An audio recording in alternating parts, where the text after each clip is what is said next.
"I'll spread my legs to pay my debt," the giant widow said, her voice steady despite the shame burning through her 6'2" frame, because that's what giant widows did when they owed $4,000 they'd never have when the bank sold their debt to a cowboy with cold eyes and colder reputation. But Josiah Dalton didn't move toward her like she expected. He didn't leer or smirk or reach for his belt. Instead, he stepped back, his weathered face twisting with something that looked almost like pain. "Mrs. Blackwood," he said quietly, hat crushed between his calloused hands, "that ain't why I'm here." The autumn wind howled across the Wyoming prairie, carrying with it the scent of dying dreams and desperate choices. Tempe had prepared herself for this moment for 3 weeks, ever since the bank manager in Cheyenne told her that Josiah Dalton had purchased her debt, all of it, every last dollar her dead husband Silas had borrowed before that mineshaft collapsed and took him from this world.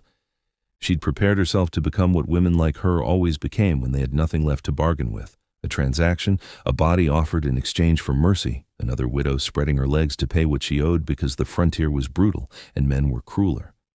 But this cowboy wasn't acting like the others would have. This tall, silver-haired rancher with creekstone eyes and a reputation for fairness wasn't taking what she had offered. He was refusing it, looking at her like she'd just stabbed him instead of proposing the only solution that made sense.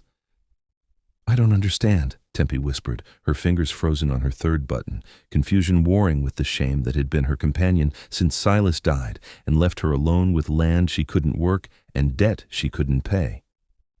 "You hold the papers. You own my debt. I'm offering to pay it the only way a woman like me can. Why are you?" "Because that's not payment, Mrs. Blackwood." Josiah's voice cracked like winter ice. "And you're not a transaction." The way he said it, not with pity, but with something fierce and protective and hungry, made Tempe's breath catch in her throat. She'd been prepared for rough usage, for cold shame, for the kind of taking that left a woman feeling empty and used. But the way this cowboy looked at her, the way his jaw clenched and his hands trembled around that crushed hat. What kind of man bought a widow's debt and then refused what she offered? What did Josiah Dalton really want from the giant widow who had nothing left to give? And why did his refusal feel more intimate than acceptance ever could? Her legs gave out then, all the strength she'd been holding on to for 8 months, crumbling like the dry earth beneath her boots. She sank onto the porch step, her work dress half unbuttoned, her pride in tatters, her understanding of the world completely shattered. Men didn't refuse what women offered when they held all the power. Men didn't look at desperate widows with gentleness in their eyes. Men didn't— "Please," she choked out, hating how broken she sounded. "Please just tell me what you want from me. I can't play games. I got 3 cattle left, fences falling down, winter coming, and nowhere to go if you take this land. So whatever you came here for, just say it plain." Josiah lowered himself onto the step beside her, careful to leave space between them like she was something fragile that might break with the wrong touch. The sunset painted everything gold and red, making his weathered face look softer, younger, almost vulnerable. "I came here to make you a proposition," he said quietly, "but it ain't the kind you're thinking." "What kind then?" He turned those creekstone eyes on her, and she saw something in them that made her forget to breathe. Loneliness, raw, aching loneliness that mirrored the hollow space inside her own chest. "The kind where we stop being alone," he said. "The kind where 2 broken people find a way to be whole together." Tempe stared at him like he'd started speaking a foreign tongue. Partnership. That's what he was proposing. Not payment through her body, not ownership of her land and her soul, but partnership. Her mind struggled to make sense of it, turning his words over and over like smooth river stones that didn't quite fit in her palm. "You're talking about marriage," she said, and the word tasted strange on her tongue. Strange and terrifying and impossibly hopeful all at once. "I'm talking about combining our ranches," Josiah said, his voice steady but his hands still nervous on that crushed hat. "Your land borders mine. You got water rights and southern grazing I need. I got hands and cattle and resources you're lacking. We could make something strong together, something that would survive the winters and the droughts and all the hell this territory throws at us." He paused, swallowed hard. "But more than that, Tempe. Can I call you Tempe?" She nodded, not trusting her voice. "More than that, I'm talking about not waking up alone anymore. Not eating supper in silence. Not going to bed in an empty house that echoes with ghosts." His hand moved toward hers on the weathered porch wood, hesitated, then covered it completely. His palm was warm and calloused, and so gentle it made her eyes burn. I'm talking about two people who've both loved and lost, finding something new, something real. You don't even know me. The words came out broken, desperate. Because how could this be real? How could a man who looked like him, who owned the second biggest spread in Sweetwater County, who could have any delicate flower of a woman he wanted, how could he want her? I know you kept this ranch running 8 months on your own, he said, and his thumb traced small circles on her palm that sent shivers up her spine. I know you mended fences in blizzards. I know you delivered calves at midnight. I know you rode into town with your head high while folks whispered, "Giant widow," behind their hands like it was something shameful. His voice dropped lower, rougher. I know you're stronger than any woman I've ever met, and that scares me and thrills me in equal measure. A sob caught in Tempest's throat. Nobody had ever said words like that to her, not even Silas, who'd loved her in his way, but never quite looked at her like she was something magnificent instead of something manageable. Her whole life, she'd been too much. Too tall, too strong, too loud, too intense. Her own mother had told her she was built for labor, not love, and she'd believed it. She'd believed it so completely that when Silas proposed, she'd been grateful instead of joyful, seeing it as her one chance at a normal life, even if she knew she'd always be settling for a man who loved her, despite what she was, not because of it. But Josiah was looking at her like she was sunrise over the mountains, like she was water in the desert, like she was exactly what he'd been searching for. What if I say no? She had to ask, had to know if this was truly a choice or just another form of coercion dressed up in prettier words. Pain flickered across his face, quick and raw. Then the debt papers get burned tonight, the land stays yours free and clear, and I ride back to my ranch and try to forget how right it felt sitting here beside you. He squeezed her hand gently. But I'm hoping you won't say no, Tempe. I'm hoping you're as tired of being strong and alone as I am. I'm hoping you'll give me a chance to prove that some men can see your worth. The wind picked up, carrying the scent of sage and juniper and possibility. Tempe's heart hammered against her ribs so hard she thought it might crack them open. This was insane. This was reckless. This was everything she'd taught herself not to hope for after Silas died, and left her with nothing but debt and desperation. But when she looked at Josiah Dalton, really looked at him, she didn't see pity or charity or any of the things she'd feared. She saw a man who'd also buried someone he loved, a man who knew what it cost to keep breathing when everything inside you wanted to quit, a man who was offering her not rescue, but partnership, not ownership, but equality. I got conditions, she heard herself say, and was shocked by the strength in her own voice. Hope blazed across Josiah's face like wildfire. Name them, every single one. I keep my name. I'll be Mrs. Blackwood Dalton, hyphenated proper, or this don't happen. Agreed. I run my own herd, make my own decisions about my land and my cattle. Wouldn't want it any other way. And this partnership? She struggled with the next words, terrified of the answer but needing to know. It ain't just business, is it? You're not just looking for a ranch hand who shares your bed sometimes? Josiah lifted her hand to his lips and kissed her knuckles with such devastating tenderness that tears finally spilled down her cheeks. No, ma'am, he said against her skin. I'm looking for everything. Partnership in work and in life. Someone to talk to over coffee. Someone to laugh with. Someone to hold when the nightmares come. His eyes met hers, fierce and honest. I'm looking for love, Tempe. Real love. The kind that celebrates who you are, not who society thinks you should be. 3 weeks later, Tempe stood in the bedroom she'd shared with Silas for 12 years, except now it was her bedroom, hers and Josiah's, and everything felt different. The circuit preacher had come through 2 days ago, performing a simple ceremony on the porch with only the wind and the mountains as witnesses. Papers had been signed, making their partnership legal in the eyes of God and the territory. But they'd taken these 3 weeks first, getting to know each other like proper courting folk. Dinners shared, where they talked until the candles burned low, days working cattle side by side, learning each other's rhythms and strengths, evenings on the porch watching the stars emerge, his hand finding hers in the darkness, holding on like she was precious. But tonight, the talking was done. Josiah stood by the window, removing his vest with fingers that trembled slightly in the lamplight. He'd been patient, so patient, never pushing, never demanding, always giving her the space to catch up to what her heart already knew. But now his eyes held heat alongside the tenderness, and Tempe felt answering warmth low in her belly that was nothing like the resigned duty she'd felt with Silas. "We don't have to," he said, reading the tension in her shoulders. "Papers are signed regardless. There's no rush, Tempe. We got all the time in the world." "I want to." And she did, desperately, but fear coiled around the wanting like barbed wire. "It's just been a long time since—" She couldn't say it. Couldn't admit that even with Silas, who'd loved her in his quiet way, she'd never felt truly desired. He'd come to her bed dutifully, kindly, but never with passion. Never like she was something he craved instead of something he endured. "Come here." Josiah's voice was whiskey rough as he extended his hand across the space between them. She crossed the room on shaking legs, and when he pulled her close, something clicked into place in her chest. Even standing, she fit against him perfectly, her head tucked beneath his chin, his arms encompassing her broad shoulders like she was something treasured, not something oversized. With Silas, she'd always felt too big, always conscious of taking up too much space in their bed, in their life. But Josiah held her like her size was exactly right, like he'd been waiting his whole life for a woman he didn't have to bend down to kiss. "I need to tell you something true," he murmured against her hair, his breath warm on her scalp. "And I need you to really hear it. Not just listen, but believe it deep in your bones." "What?" Her voice came out barely a whisper. His hands spanned her back, touch reverent, almost worshipful. "You're the most beautiful woman I've ever seen."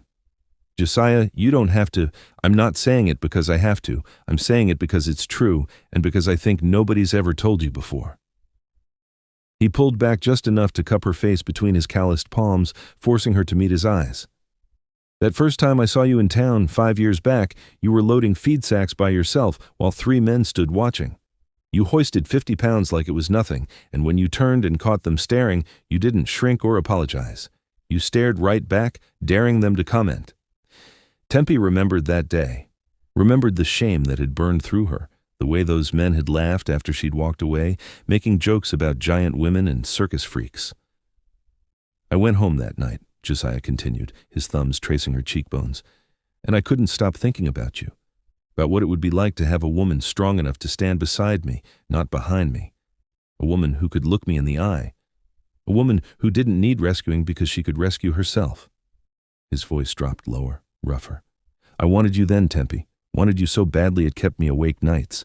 And when I heard Silas had married you, I was jealous as hell." "You wanted me?" The words didn't make sense, couldn't make sense. "But I'm perfect." He kissed her forehead, her temple, the corner of her mouth with such gentleness it shattered something inside her. "You're perfect exactly as you are. Strong and tall and powerful and beautiful. Don't you understand? I don't want some delicate flower who'll break in a strong wind. I want you, all of you, every magnificent inch." The kiss that followed was nothing like she'd ever experienced, not dutiful or quick or apologetic. This kiss was deep and hungry and claiming, like Josiah was trying to communicate and touch what words couldn't hold. His hands tangled in her hair, pulling her closer, and she felt his need pressed against her, hard and insistent and utterly undeniable. He wanted her. Not despite what she was, because of it. The realization broke something loose in Tempe's chest, something that had been locked tight since childhood when she'd first understood she'd never be the kind of woman men desired. Tears streamed down her face as Josiah kissed her deeper, as his hands roamed her body with reverent hunger, as he whispered her name like a prayer. When they finally made it to the bed, when clothing fell away and skin met skin for the first time, Tempe understood the difference between obligation and devotion. Josiah touched her like he was memorizing scripture, traced every curve and plane of her body with hands that shook slightly, like he couldn't quite believe she was real and his and willing. "Look at me," he commanded softly as they came together, and when she met his eyes, she saw it. The raw truth she'd been seeking, all her life reflected back at her in creekstone gray. This wasn't payment, this wasn't transaction, this wasn't duty or charity or any of the cold things she'd prepared herself for. "This isn't about the debt," Josiah whispered against her lips as sensation built between them, as pleasure she'd never known existed spiraled through her body. "This was never about the debt, Tempe." "Then what?" she gasped, clinging to his shoulders as he moved inside her with devastating gentleness. "Love." The word broke from him like a confession. "This is love, mountain flower. Real love, the kind you deserve, the kind we both deserve. And as they moved together in the lamplight, as pleasure crested and broke over them like waves, Tempe Blackwood Dalton finally understood what she'd been missing all these years.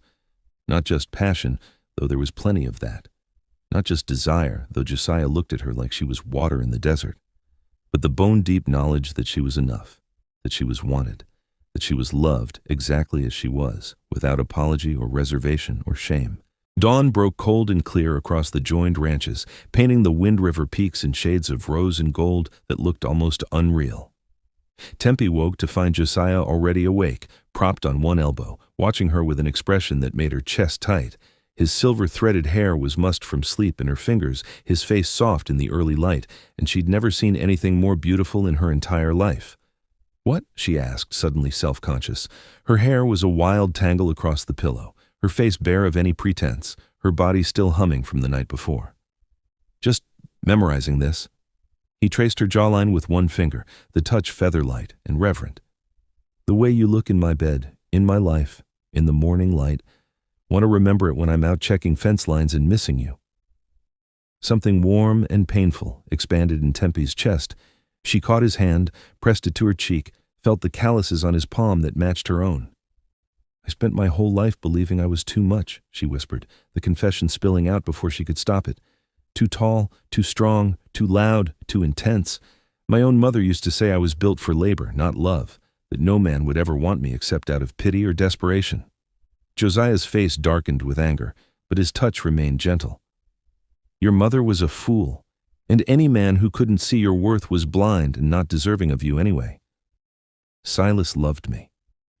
She needed to say it, needed to be fair to the man who'd given her 12 years of kindness, even if he'd never given her passion. "He was good to me. He never raised his hand, never spoke cruel. But he loved me despite what I was, Joss. He loved me, even though I wasn't the delicate wife he probably wanted. He made the best of what he got. And I love you because of what you are." Josiah rolled to face her fully, morning light turning his eyes to molten silver. "That's the difference, Tempe. That's what I need you to understand deep in your bones. I didn't settle for you. I didn't make the best of anything. I chose you. I wanted you. I bought your debt not to own you, but to free you, to give you the choice to be with me without desperation forcing your hand." Tears burned her eyes again, but these were different from the shame tears she'd cried for so many years. These were the tears of a woman finally coming home to herself. "You want to know why I really bought that debt?" Josiah's voice roughened with emotion. "The whole truth, not the pretty version I told you on the porch?" She nodded, throat too tight for words. "Because I've been half in love with you for 5 years. Because every time I rode past your ranch and saw you working, fixing fences, herding cattle, doing the work of 3 men without complaint, I felt like I'd been gut-punched.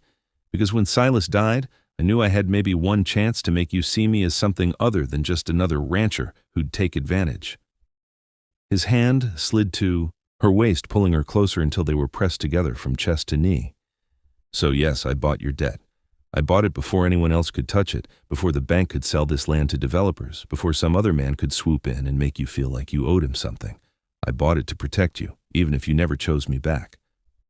I choose you." The words came easier than breathing. "I love you, Josiah Dalton. I love you for seeing me when everyone else looked right through me. I love you for waiting, for being patient enough to let me catch up to what my heart already knew the first time you refused my offer on that porch." "And what did your heart know?" His voice was barely a whisper. "That some debts aren't meant to be paid, they're meant to be transformed into something better. That sometimes the biggest blessings come disguised as obligations. That love isn't about being small or delicate or any of those things society says a woman should be." She kissed him deeply, pouring everything she felt into the contact. "Love is about finding someone who celebrates you exactly as you are, someone who builds a life with you, not around you. Someone who sees your strength as beauty, not burden," Josiah added, his eyes suspiciously bright. "Someone who makes you feel like you're finally enough." They rose together as full light flooded the room, 2 people who'd been broken finding themselves whole in each other's presence. Josiah pulled on his pants and shirt while Tempe wrapped herself in her robe, and together they walked to the kitchen where he made coffee while she started breakfast, like they'd been doing this dance for years instead of weeks. Through the window, their joined lands stretched to the horizon, twice the spread, twice the strength, twice the possibility. Tempe could see Josiah's cattle grazing alongside her remaining three, could see his ranch hands already moving toward the southern pastures they'd agreed to work together, could see the future taking shape in fence lines and water rights and combined dreams. But more than that, she could see herself differently now. Not as the giant widow who'd offered to spread her legs to pay a debt, not as the too-much woman who'd spent her whole life apologizing for taking up space, but as Temperance Blackwood Dalton, partner and wife and beloved, a woman whose strength was finally recognized as the gift it had always been. That afternoon, Josiah pulled the debt papers from his saddlebag, $4,000 worth of obligation written in careful script, and carried them to the fireplace. Tempe watched as he fed them to the flames, watched the edges curl and blacken, watched her shame and desperation turn to ash and smoke. "That's the last of it," he said, brushing soot from his hands. "No more debt between us, no more owing, just choosing every day to build this life together." But Tempe shook her head, a smile playing at her lips. "That's where—" "You're wrong, husband." He turned, confusion and worry flickering across his face. "What do you mean?" She crossed to him, took his face between her hands, looked into those creekstone eyes that saw her so clearly. "I owe you everything, Josiah Dalton. I owe you for showing me what real love looks like, for teaching me that I'm worthy of gentleness and passion and devotion, for proving that strength and femininity aren't opposites, that a woman can be powerful and desired, that being too much for some men just means I'm exactly right for the right man." She kissed him softly. "That's a debt I'll spend the rest of my life repaying, not with my body as payment, but with my heart as gift." "Tempe, and you owe me too," she continued, tears streaming freely now. "You owe me for letting you love again after Martha died, for giving your lonely heart a home, for proving that second chances at happiness aren't just possible, they're beautiful." Josiah pulled her close, burying his face in her hair, his shoulders shaking with emotion. "Then I guess we're both in debt for the rest of our lives." "The best kind of debt," she whispered, "the kind that grows richer the more you pay, the kind that never diminishes no matter how much you give." They stood there in the fireplace light, holding each other as ashes drifted up the chimney and the afternoon sun painted everything golden. Outside, ranch hands called to each other, cattle lowed in the distance, the wind sang through the gaps in the barn walls. Life continued on the joined ranches, but everything was different now. Everything was transformed. Because Temperance Blackwood had walked up to that porch 3 weeks ago prepared to spread her legs to pay her debt to a cowboy, and instead, she'd found something infinitely more valuable. She'd found a man who saw her strength as beauty, who celebrated her size instead of tolerating it, who looked at her like she was sunrise over mountains instead of burden to be borne. She'd found love, real, passionate, accepting, transformative love, and in finding it, she'd finally found herself. The debt was paid, but the gift would last forever. And as Josiah lifted her into his arms and carried her back toward their bedroom, with hunger and tenderness warring in his eyes, Tempe understood the final truth her heart had been whispering since that first moment on the porch when he'd refused her offer. Some transactions become treasures, some obligations become blessings, and sometimes when a giant widow offers to spread her legs to pay her debt, a good man shows her that what she really needs to spread instead is her heart, wide open to the possibility that she was always worthy of the love she'd stopped believing existed. Before you go, we want to hear from you. Drop a comment below and tell us where you're watching from and what time it is in your part of the world right now. Are you watching this at midnight in Texas, during your morning coffee in London, on your lunch break in Lagos? We love connecting with viewers from all around the globe. And if this story touched your heart, if it made you feel something real, don't forget to hit that subscribe button and turn on the notification bell so you never miss another powerful story like this one. We post new emotional cinematic tales every week that will make you laugh, cry, and believe in the power of love again. Your support means everything to us. Subscribe, turn on notifications, and let us know in the comments. Where are you watching from, and what did you think of Tempe and Josiah's story? Thank you for watching, and we'll see you in the next story.